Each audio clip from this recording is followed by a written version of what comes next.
Jess with Rowe Dental Lab, and today I want to talk with you about some options when it comes to selecting the right material for your veneer cases.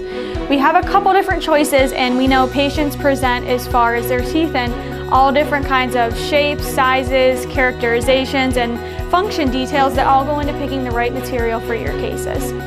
Let's talk about something first that's tried and true, e.max veneers. They've been around forever, they look gorgeous, they're stunning, and depending on your patient's case, it might be the right fit for them. So if your patient is a little lighter wear and tear wise on their teeth, this would be a great option for them. And if they have a lot of characterization to the teeth, and what I mean by that is, we're looking for that kind of ombre look where they've got the middle third, the gingival third, and incisal third are all pretty characterized. There's no dark staining underneath where we're prepping or anything like endoed or old fillings that may have bleached and dyed the teeth, where aesthetics are really important to your patient, and e.max veneer is going to be a great choice. Now, let's say you have a patient present who's wanting veneers, who's a little bit tougher on their teeth. I think you know where I'm going with this. Zirconia veneers. It's going to be a great solution for those patients who require something a little hardier wear and tear wise. Now, I'm sure as you can imagine, we're all familiar with how zirconia looks.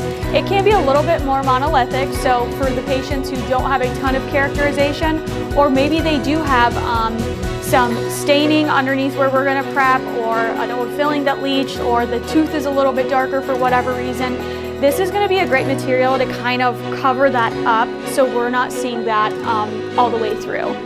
So it really depends when you're going to pick which material is best to looking at the whole picture.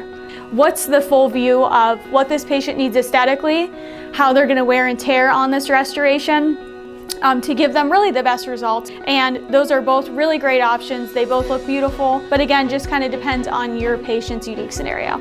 Please, if you're sending cases in like this, include photos, stump shades, any extra details that you can include for us here at the lab are super helpful. If you have questions and want to talk about the two and compare them a little bit more, please feel free to call into Rowe directly, or if you have a case in mind, you are welcome to send in models to our team. Our technicians can have the case in hand and give you a call to discuss which material might be best. Thank you so much for tuning in, and we look forward to your next veneer case.